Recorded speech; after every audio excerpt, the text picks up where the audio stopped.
Bayu akan berkunjung ke beberapa tempat untuk menyuguhkan informasi mengenai inovasi penting di bidang kesehatan. Kita ikuti perjalanannya yuk!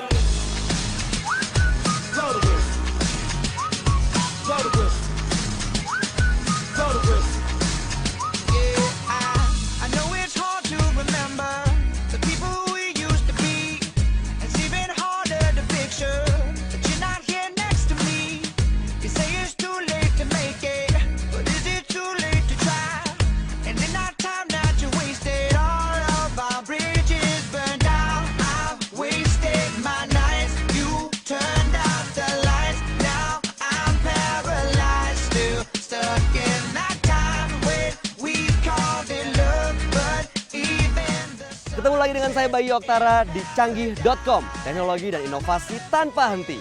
Mencegah lebih baik daripada mengobati. Saya yakin pemirsa pasti pernah mendengar kalimat tadi. Nah, untuk urusan kesehatan, mencegah penyakit bisa dilakukan dengan berbagai cara. Salah satunya dengan pemberian vaksin. Di Indonesia, sudah banyak vaksin yang diproduksi di sini untuk memenuhi kebutuhan di dalam ataupun di luar negeri. Salah satunya adalah vaksin hepatitis B yang dikembangkan di tempat ini. Nah, mau tahu inovasi apa yang mereka lakukan untuk pengembangan vaksin? Ayo ikut saya. Bio Farma merupakan satu-satunya produsen vaksin dan antisera yang berkualitas internasional di Indonesia.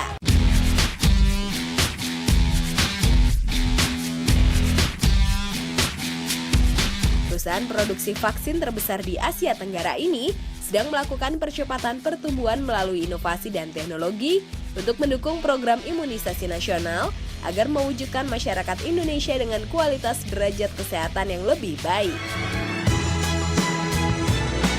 Dengan memproduksi bermacam jenis vaksin, perusahaan yang berdiri tahun 1890 ini berusaha menanggulangi berbagai penyakit menular atau penyakit yang dapat dicegah dengan imunisasi. Berbagai vaksin yang telah diproduksi oleh Bio Farma tidak hanya dimanfaatkan untuk kepentingan program imunisasi nasional, tapi juga telah diekspor ke lebih dari 110 negara di dunia.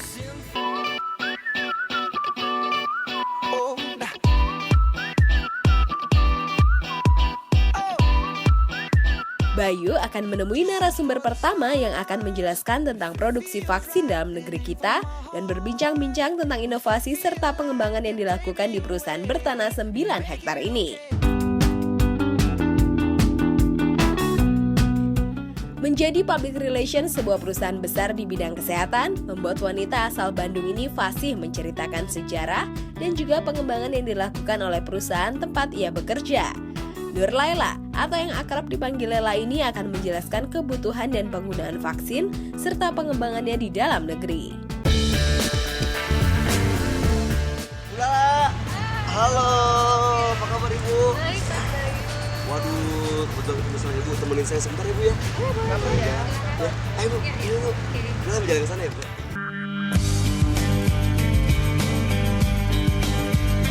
Bu Lala, untuk membentuk taraf atau manusia Indonesia yang berkualitas tentunya harus diperhatikan dari sisi kesehatan kan ya Bu ya. Dan kita tahu bahwa Bio Farma ini adalah BUMN yang bergerak di dunia kesehatan. Betul. Yang sampai saat ini masih terus memproduksi vaksin dan iya. juga antisera. Betul. Nah, tapi kalau kita mundur lagi melihat secara global Bu Lala, sebenarnya apa sih peran dari Bio Farma di dunia kesehatan baik di Indonesia maupun untuk dunia internasional? Oke Mas Bayu ya. Jadi Bio Farma ini tahun ini kami berusia 122 tahun. 122 tahun, berarti sejak zaman Hindia Belanda ya Bu? Betul sekali. Jadi dari Bio Farma ini dihasilkan produk vaksin dan memang prioritas utama dari perusahaan adalah untuk memenuhi kebutuhan vaksin nasional dalam negeri. Baru dari situ ada sisanya kami ekspor ke beberapa negara, khususnya negara berkembang. Saat ini sudah 117 negara. Oke. Ya. Nah, itu kenapa kita harus memproduksi di dalam negeri Bu?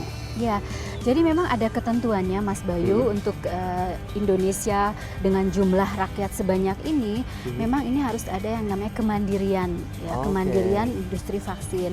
Jadi supaya Indonesia tidak perlu mengimpor dari luar. Ya, jadi beberapa negara kecil seperti Singapura, Malaysia mereka tidak memiliki pabrik vaksin. Oke, gitu. jadi memang ada ketentuan dari Betul. WHO mungkin. Betul, dari WHO. Oke. Ya, jadi kita lebih menciptakan kemandirian. Oke. Oh, untuk perannya di dunia internasional sendiri, pasti saya yakin bukan hanya sebatas sebagai eksportir vaksin kan ya Bu? Betul sekali. Tidak hanya itu aja. Jadi memang di dunia ini ada sekitar 200 pabrik vaksin. Oke. Namun hanya sekitar 30 pabrik vaksin yang mendapatkan prakualifikasi atau PQ pengakuan dari WHO. Salah satunya Bio Bio Farma. Farma. Nah, Oke. selain itu juga kami berperan khususnya di Islamic Development Bank ya.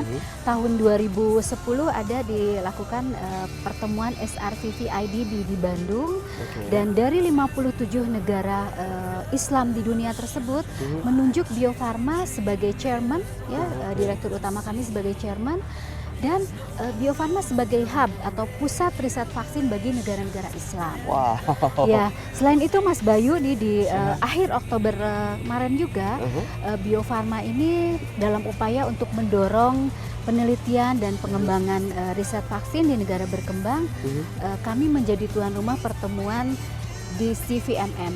Jadi pertemuan untuk negara-negara berkembang, produsen vaksin negara berkembang. Gitu. Wah, luar biasa. Memang sudah diakui baik dalam negeri maupun di dunia ya Bu ya? Betul Mas Bayu. Oke. Ya. Aduh, ini tempatnya tapi enak sekali loh Bu. Ada Iya. banyak pohon, Betul. ada banyak gedung-gedung juga. Iya. Saya kalau menjadi peneliti di sini, setiap hari saya main bola di sini. Oh iya betul Mas Bayu ya. Jadi Mas Bayu di sini nih gedung yang ini adalah fasilitas riset dan pengembangan. Oh, gitu. Jadi dari sinilah dihasilkan riset-riset vaksin yang siap untuk diproduksi. Nah, Oke. dari ini gedung yang ini ya, gedung di fasilitas produksi polio ini dapat memenuhi kebutuhan vaksin 2/3 di dunia. Bayangkan. Wow, 2/3 di dunia Iya, kebetulan. asal dari gedung ini. Betul sekali Luar Mas biasa. Bayu. Iya. Oke, Bu, tapi itu ngomong-ngomong ada kursi, gimana kalau kita ngobrolnya biar lebih santai di sebelah sana? Boleh Boleh ya? Mas Bayu. Sekarang. Boleh. Ya. Aduh, tempatnya enak banget, Iya. banyak pohon, udah gitu suasana kota Bandung lagi. Betul, sejuk Aduh, ya.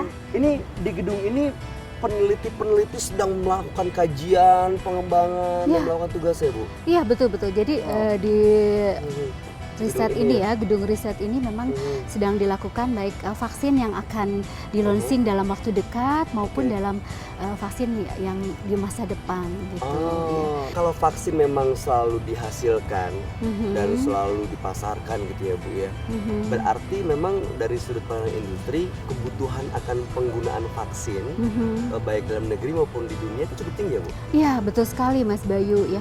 Jadi karena memang penyakit menular ini kan penyebarannya itu tidak bisa kita prediksi. Nah, salah satunya dari vaksin ini dalam tahun depan ini kita akan melonsing satu produk baru yaitu vaksin pentavalen. Oke. Ya, jadi itu gabungan dari 3 vaksin sekaligus. Ya, jadi DTP, hepatitis B dan HIV. Ya. Jadi memang terus dilakukan kajian Betul. dan dilakukan pengembangan vaksin. Iya. Apakah Bio Farma sendirian Bu dalam melakukan pengembangan vaksin? Ya, tentunya sebagai industri kami tidak bisa kerja sendiri ya. Karena proses produksi vaksin itu sendiri kan selama 12 tahun. Oke. Ya, Cukup jadi lama ya Bu? cukup lama. Untuk itu Bio Farma berkolaborasi melakukan sinergi yang namanya sinergi ABG ya. Dengan ABG-ABG di Bandung Bu? Waduh. Enggak Mas Bayu ya. Jadi sinergi dengan akademik, bisnis dan government. Oh, ABG itu. Betul. Akademik, Bisnis, government ya. Oh, oke. Salah satunya dengan Kemenristek, Kementerian Riset dan Teknologi, kemudian dengan beberapa lembaga riset ya seperti LIPI dan lain-lain dan beberapa universitas. Ya, sehingga masing-masing dari lembaga riset tersebut lebih fokus dan terintegrasi. Jadi tidak Oke. tumpang tindih riset apa yang dilakukan oleh masing-masing. Bersama-sama Betul. melakukan penelitian dan riset juga. Itu seperti bentuk satu konsorsium ya Bu? Betul. Jadi Mas Bayu tahun 2011 ya diadakan Forum Riset Vaksin Nasional di Jakarta dan ini diinisiasi oleh Bio Farma. Nah, dari pertemuan tersebut dihasilkan 9 konsorsium. Ada konsorsium hepatitis B, konsorsium rotavirus dan lain-lain. Peran kami adalah sebagai inisiator. Ya, jadi sebagai inisiator, kemudian dari sudut pandang industri kebutuhannya itu apa saja gitu ya. Karena kan memang ada prediksi dari Lembaga Kesehatan Dunia WHO vaksin-vaksin apa saja yang dibutuhkan di masa depan. Dan khususnya untuk negara-negara berkembang sendiri, kan itu memang jenis dari penyakitnya berbeda dengan negara maju. Gitu. Jadi dari segi industri kami saling transfer untuk informasi apa saja sih kebutuhannya, gitu. Sehingga hasil riset tersebut sudah siap untuk diproduksi. Memang masing-masing pihak siap. Dan yang utama adalah kemandirian dari Indonesia sendiri ya, kemandirian riset vaksin ini. Iya, wah luar biasa, ini informasinya lengkap, saya jadi makin paham soal Bio Farma dan kiprahnya di dunia kesehatan. Ngomong-ngomong sudah diimunisasi Mas Bayu? Saya sudah Bu, diimunisasi, alhamdulillah. Vaksin apa saja? Lengkap semuanya Bu. Sudah lengkap ya, makanya langsung sehat terus ya. Alhamdulillah. Saya mau jalan-jalan ke tempat lain lagi Bu. Terima kasih Ibu Lala. Boleh, sama-sama. Terima kasih atas informasinya. Mudah-mudahan ini bawa manfaat buat masyarakat banyak ya Bu ya. Iya, Oke. Mudah-mudahan insya Allah. Sampai jumpa Bu. Terima kasih Mas Bayu.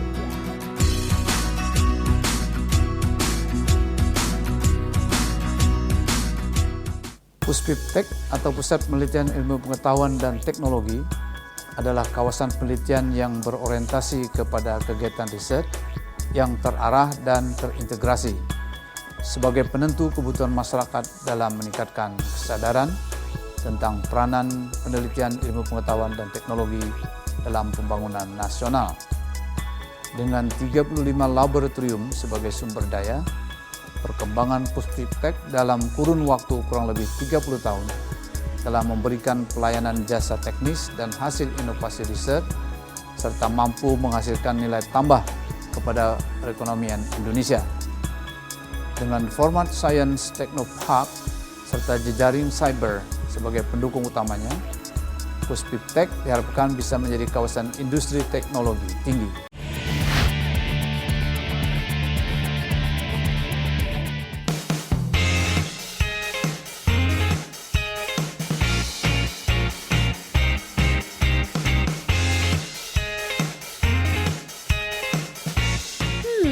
Bayu mau kemana itu ya? Pasti akan menemui narasumber berikutnya nih. Kita simak perbincangan mereka yuk pemirsa.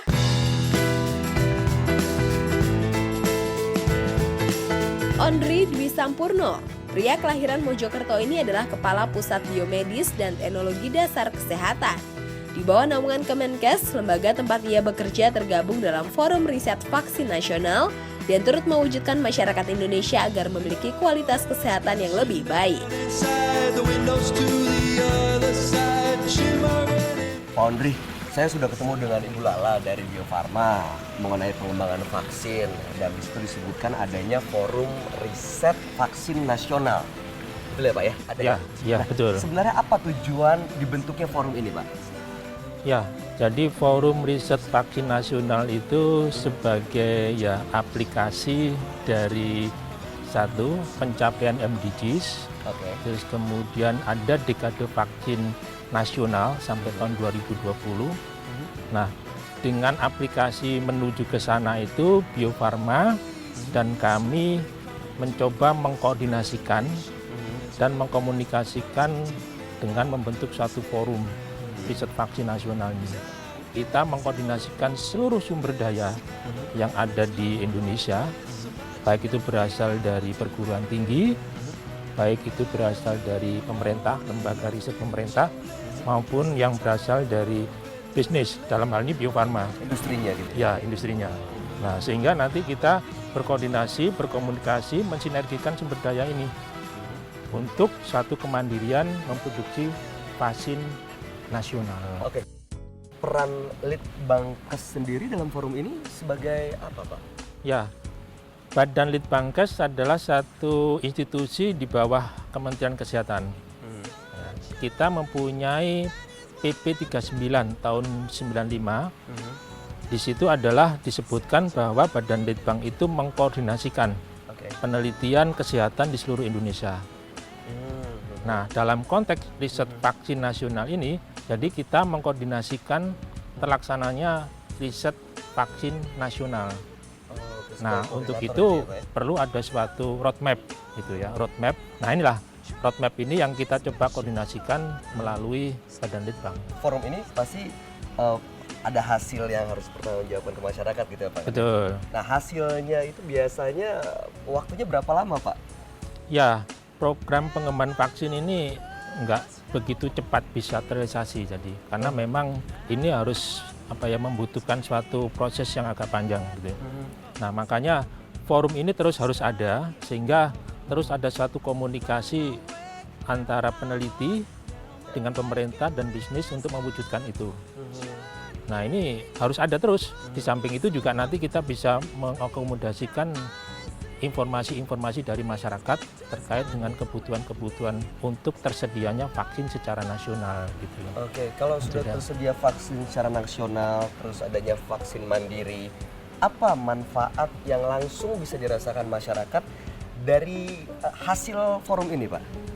Ya, kalau ketersediaan vaksin nasional itu cukup untuk kebutuhan nasional, ya secara tidak langsung maka angka kesakitan ataupun prevalensi dari penyakit itu Berkurang. turun dan gitu. Itu yang akan dirasakan oleh masyarakat. Oke, dari sisi ekonomis ada keuntungan yang dirasakan masyarakat nggak ya Pak? Ya, saya kira jelas karena kita dengan pengembangan vaksin secara mandiri berarti kita bisa memproduksi vaksin secara mandiri gitu. Sehingga bisa kita lakukan dengan sumber daya yang ada di kita sendiri, otomatis secara ekonomis akan lebih murah daripada kita nanti harus import dari luar. Oke, nah saat ini Pak yang sedang diteliti dan juga dikembangkan di Forum Riset Vaksin Nasional, ada vaksin apa aja Pak? Yang dalam hal ini dalam kerjasama antara Kemenkes, Kemenristek, akademisi, dan juga Bio Farma. Ya, jadi kita memang memfokuskan kepada penyakit-penyakit utama yang sering terjadi di masyarakat, terutama penyakit-penyakit menular utama yang terjadi di masyarakat. Jadi yang kita kembangkan yaitu satu yang jangka pendek ini adalah hepatitis B, vaksin hepatitis B. Kemudian yang kedua adalah vaksin tuberkulosis. Kemudian yang ketiga adalah vaksin avian influenza.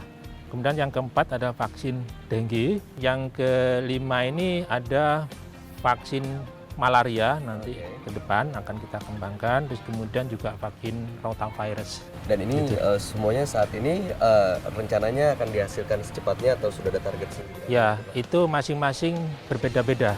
Jadi tergantung dengan kesiapan baik sumber daya manusianya, fasilitasnya, dan juga sifat dari vaksin itu sendiri. Mengenai vaksin hepatitis B-nya? Vaksin hepatitis B ini perkiraan saya 1 tahun, 2 tahun lagi kita udah siap ini. Udah siap untuk produksi ya Pak ya? Produksi sendiri. Siap kalau begitu. Bapak Undi terima kasih atas semua keterangannya. Selamat bekerja kembali Pak. Semoga kemandirian vaksin akan segera terwujud secepatnya Pak. Baik, terima kasih. Terima kasih Pak. Nah pemirsa, abis ini saya akan membahas lebih jauh lagi mengenai vaksin hepatitis B. Untuk itu jangan kemana-mana, tetap di canggih.com, teknologi dan inovasi tanpa henti.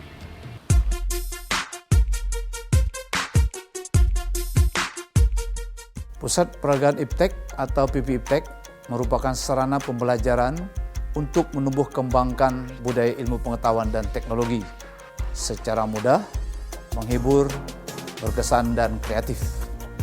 PP Iptek yang berada di bawah pembinaan Kementerian Riset dan Teknologi berkomitmen untuk menjadi titik temu pembelajaran Iptek bagi segala generasi agar komunikasi, inspirasi, dan kreativitas tumbuh bersama-sama. Sebagai suatu science center, kompetensi utama PP Iptek menyajikan berbagai alat peragaan interaktif yang dapat dimainkan untuk merangsang keingintahuan pengunjung akan fenomena Iptek yang terjadi. PP Iptek memiliki galeri berisi sekitar 300 alat peraga yang dikelompokkan menjadi 14 wahana. Pengunjung akan diajak menjelajahi Iptek dengan metode pembelajaran discovery learning.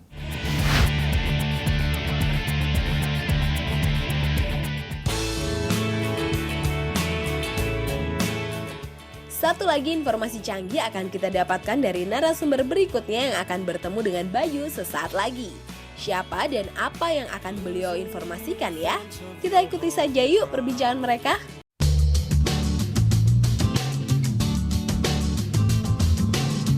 Dr. Neni, Wanita berparas manis ini merupakan perekayasa vaksin yang dikembangkan di Bio Farma. Salah satunya adalah vaksin hepatitis B. Harapan dan besar keinginannya agar dalam waktu kurang dari 10 tahun, Indonesia sudah tidak lagi memasok vaksin hepatitis B dari luar, tapi menggunakan produksi dalam negeri. Assalamualaikum. Waalaikumsalam. Ibu Dokter Neni? Iya. Saya Bayu, Bu. Iya, selamat datang Bayu. Iya, terima kasih Ibu. Gini, Iya. saya lagi mau tanya-tanya seputar vaksin hepatitis. Iya. Nah, Ibu Neni ada waktu nggak? Iya, ada insya Allah. Boleh ya? Iya. Oke, enaknya kita ngobrol di mana nih? Kebetulan saya akan supervisi di lab Oh, dengan di sini? teman-teman peneliti. Silahkan kalau mau ikut. Boleh saya ikut ke dalam? Boleh. Iya. Oke kalau begitu. Yuk, ke dalam. Yuk, Lihat mana? Ke sini. ke sini. Bu Neni, masuk ke dalam sini ada prosedurnya sendiri nggak sih? Iya Mas, jadi Mas Bayu harus lepas sepatu Mas Bayu yang dari luar. Oke. Kemudian kita ganti sepatu yang tersedia. Lalu Mas Bayu harus isi logbooknya. Oke. Dan pakai jas lab. Pakai jas labnya disediain untuk tamu? Iya, untuk tamu disediakan. Oke. Kalau gitu, kalau udah ganti semuanya, pakai sendal dan dalam sini, boleh masuk dalam? Boleh. Kita isi sekarang yuk, Bu. Yuk.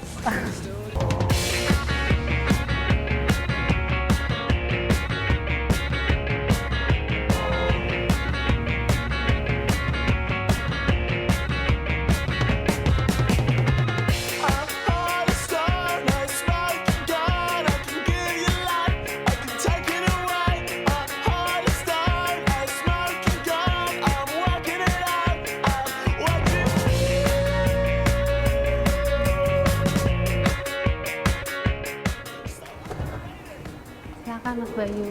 Wah, benar-benar steril ya Bu Neni ya? Oh, ya cukup bersih tapi bukan steril. Oh, bersih General ya? area. Oh, di general area. Iya. Dan enak sekali pemandangannya di luar, ada banyak pohon-pohon. Iya, Oke. jadi kalau penelitinya stres, keluar dulu dari lab terus lihat pemandangan. Sudah Yang berinspirasi hijau-hijau. lagi ya? Iya. Oke, betul. Bu Neni, ini kita ketahui bahwa kan masyarakat dunia ini sudah menyadari akan adanya hepatitis. Bahkan Iya. orang-orang di Indonesia juga sudah tahu akan pentingnya pencegahan penyakit ini Betul. dengan cara memberikan vaksin tentunya. Betul. Oke, Bu Neni, Iya. boleh diceritain nggak bagaimana cerita awalnya terbentuknya konsorsium untuk hepatitis B ini? Iya. Jadi inisiasinya adalah Forum Riset Vaksin Nasional pada tahun 2011. Kemudian itu sudah terbentuk working group penelitian. Nah, Oke. itu atas inisiatornya adalah Bio Farma dan Litbangkes pada saat itu. Kemudian pada tahun akhir 2011 Bio Farma bertemu dengan Ristek dan berkeinginan untuk mengembangkan vaksin hepatitis B yang mandiri. Oke. Nah, oleh kemudian Ristek membentuk konsorsium yang terdiri dari sinergi 3 aspek, yaitu akademi, bisnis, dan government. Gitu. ABG itu tadi Iya. ya? Oke. Nah, yang Bio Farma itu dari sisi bisnisnya. Oh, oke. Dan dari akademiknya banyak sekali yang terlibat. Lembaga penelitian seperti Lembaga Eijkman, Universitas Al-Azhar Indonesia, BPPT, dan juga ITB. Ya, masuk ke dalam konsorsium hepatitis B. Oh, oke. Dan kita dalam tahun ini mendapat dana insentif dari Kementerian Ristek untuk penelitian hepatitis B ini. Wah, jadi sampai saat ini masih terus dilakukan pengembangan Betul. dan bekerja sama dengan sinergis konsorsium tadi ya, Bu? ya? Betul, betul. Oke. Kita jalan-jalan ke tempat lain di lab ini ya, Bu ya? Boleh? Boleh ya? Iya. Ke sebelah mana enaknya? Ada lab yang bisa kita kunjungi, jadi Boleh lab ke situ? general. Boleh. Boleh masuk ya? Iya, boleh. Iya.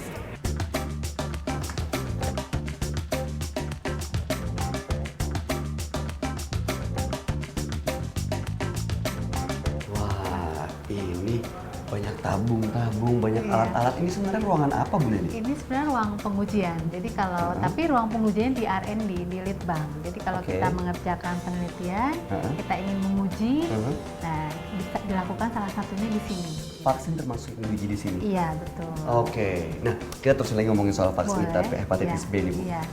Saat ini yang dilakukan konsorsium untuk Iya. kedepannya dalam rencana pengembangan vaksin hepatitis B Iya. itu apa aja, Bu Neni? Iya, jadi kita adalah pekerjaan yang multi years gitu. Oke.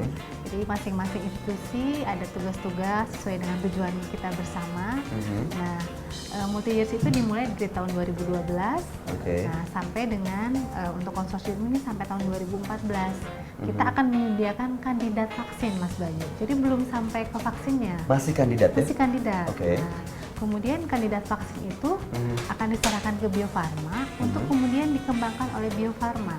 Dikembangkan sampai boleh diregistrasi dan boleh dikomersialisasi. Nah, itu memerlukan waktu lagi, Mas Bayu, antara tahun 2015 rencana kami di roadmap sampai mungkin tahun 2019 gitu. Cukup lama ya Bu ya? Lama. Iya, sampai cukup 2019. lama. Berarti Iya. satu vaksin itu butuh waktu kurang lebih? Sekitar 7 sampai 12 tahun, Mas Bayu. Iya. Kenapa harus selama itu Bu? Beda kalau obat ya? Obat kayaknya nggak perlu selama itu ya Bu? Ya, karena vaksin itu kan kita ketahui diberikan terutama pada bayi. Dan bayi itu kan bayi sehat ya, masih sangat rentan, sistem imunnya masih belum sempurna. Oleh karena itu yang kita berikan harus sediaan yang sangat aman. Dan yang kedua harus efektif gitu. Iya, betul. Dan regulasi di vaksin juga sangat ketat. Untuk dapat uji preklinis atau uji klinis kita perlu izin dari POM. Oh, gitu. artinya setiap vaksin juga melalui tahapan pengujian yang memang sudah ditetapkan. Iya, ada aturannya gitu ya Bu ya? Boleh ceritain nggak Bu? Tahapan pengujian itu apa aja sih? Atau tahap penelitian. Tahap penelitiannya, dari mulai tahap Nah, penelitian. tahap penelitian memang tadi kan waktunya panjang. Itu sebenarnya lebih banyak panjang itu di basic research-nya, Mas. Jadi menemukan ini antigennya atau virusnya, bagian mana dari virus atau bakteri yang ingin kita isolasi nih untuk jadi vaksin. Nah, itu basic research bisa 4 sampai 5 tahun gitu ya. Biasanya kalau basic research ini tidak dilakukan di industri, tapi di perguruan tinggi, lembaga penelitian. Oleh karena itu kan konsorsium itu salah satu tugasnya ABG itu nah, kita ini ada di titik A-nya, ingin bekerja akademisi. sama gitu di situ. Nanti dari basic research kan keluar kandidat vaksin. Betul. Itu harus dibuat di tempat yang memenuhi persyaratan. Oleh karena itu harus dipindahkan ke industri seperti Bio Farma. Nah, kita kerja di lab dulu nih setahun gitu. Kalau sudah konsisten, baru kita scaling up ke skala yang lebih besar. Nah, sebelum vaksin itu bisa diregistrasi, itu harus diuji, Mas. Ujinya uji preklinis, uji klinis. Nah, itu memerlukan waktu 2 sampai 3 tahun. Baru kita registrasi ke Badan POM. Setelah diregistrasi baru bisa Boleh didistribusi. dikomersialisasi, diproduksi, ya. Dan jangan lupa di industri juga ada scaling up gitu. Jadi penaikan dari yang skalanya kecil di lab menjadi skala yang lebih produksi lagi Mas ya. Baiklah kalau begitu. Baik Ibu Neni, terima kasih atas penjelasannya. sama-sama, Mas Ini Bayu. saya semakin ngerti dan paham nih, pemirsa juga semakin tahu mengenai adanya vaksin hepatitis B yang sekarang sedang dikembangkan. Dan mudah-mudahan terus dilakukan inovasi supaya kalau bisa jangan sampai 2019 ya Bu ya. Aduh, terima kasih doanya, Mudah-mudahan mudah-mudahan lebih ya. cepat dari itu ya. Iya. Karena kan sesuai dengan canggih.com. Teknologi dan inovasi tanpa henti. Gitu ya Bu ya. Oke, kalau gitu saya permisi pamit dulu. Ngomong-ngomong saya mau keluar dari sini, saya nggak tahu lewat mana nih Bu Neni. Oh iya, itu lewat Mana ya? sini. Lewat sana? Saya antar, iya. Boleh Bu, nah, antar. Iya. Oke, silakan Bu.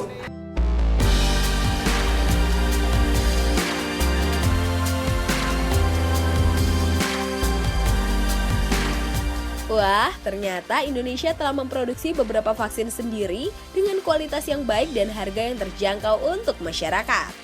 Ini nih yang namanya canggih.com. Kerjasama yang dilakukan Kemenristek, Bio Farma, tim Prekayasa, dan juga Kemenkes dalam Forum Riset Vaksin Nasional diharapkan dapat mewujudkan pemerataan pemberian vaksin sedini mungkin kepada seluruh masyarakat Indonesia. Dan juga produksi dapat terus berkembang dari masa ke masa sesuai dengan kebutuhan publik serta kondisi epidemiologi penyakit. Kali ini betul-betul saya dan Bayu mendapat informasi yang belum pernah kami ketahui sebelumnya. Begitu juga dengan pemirsa kan? Ternyata Indonesia memiliki banyak inovasi canggih ya. Semakin bangga dan makin gak sabar ada inovasi-inovasi apa lagi sih dari generasi bangsa kita. Tunggu episode selanjutnya dan sampai jumpa lagi di canggih.com. Teknologi dan inovasi tanpa henti.